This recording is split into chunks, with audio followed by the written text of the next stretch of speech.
दोस्तों, आप लोगों को लगता होगा कि यूजीसी जो एक्ट सरकार लागू की है, उस एक्ट पे आखिरकार ब्राह्मण समाज के लोग, सवर्ण समाज के लोग इस पे टूट क्यों पड़ रहे हैं और इसके खिलाफ विरोध क्यों कर रहे हैं।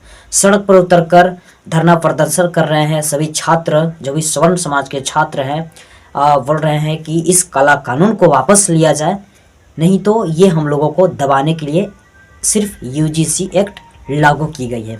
आप लोगों को तो मालूम ही होगा कि ओबीसी कभी भी एससी एसटी एक्ट पर विरोध नहीं किया, तो आखिर विरोध कौन किया, आप लोगों को मैं आगे बताऊंगा।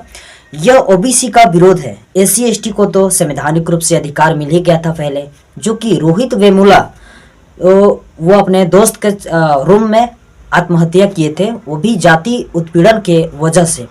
उसके पहले से ये एससी एसटी अधिकार दी गई है, एससी एसटी एक्ट भी दिया गया है, लेकिन ओबीसी को यूजीसी में शामिल की गई।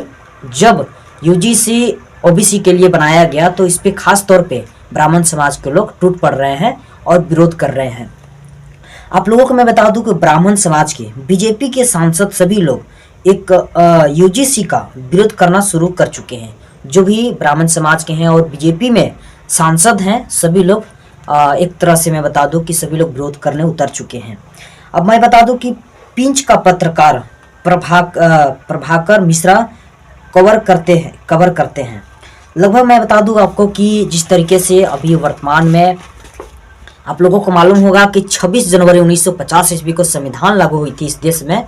तो अभी जो भी अभी छोटे छोटे बच्चे हैं, बच्चियां हैं, जहां कहीं भी स्कूल हो, कॉलेज हो या किसी भी सरकारी संस्था हो, उस जगह पे अगर गणतंत्र दिवस मनाया जा रहा है तो उस पर सिर्फ बाबा साहब का नाम नहीं ली जाती है। एक पॉइंट भी उस जगह पे संविधान लागू हुआ था उसके बारे में बिल्कुल बात ही नहीं की जाती है। अब आप लोग याद रखिए, सुनिए कि आप लोग बताइए हमें कि क्या नदियाँ ऊपर से बहकर नीचे आती है या फिर नीचे से बहकर ऊपर जाती है।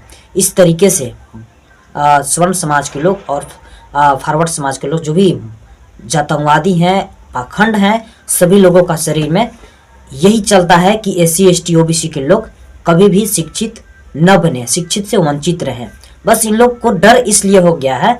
हम तो कहना चाहता हूं कि जो यूजीसी एक्ट जो सरकार लागू की है, इस पे आप लोगों को आखिरकार परेशानी क्यों हो रहा है, पसीना क्यों छूट रहा है, डर क्यों बन रहा है। कहीं ना कहीं आप लोग एससी एसटी ओबीसी छात्रों को और बच्चे को, समाज को दबाना चाहते हैं, दबाते थे पहले, और जब आप लोग दबाते ही नहीं है तो यूजीसी एक्ट जो लागू किया जा रहा है, तो आखिरकार आप लोग क्यों डर रहे हैं।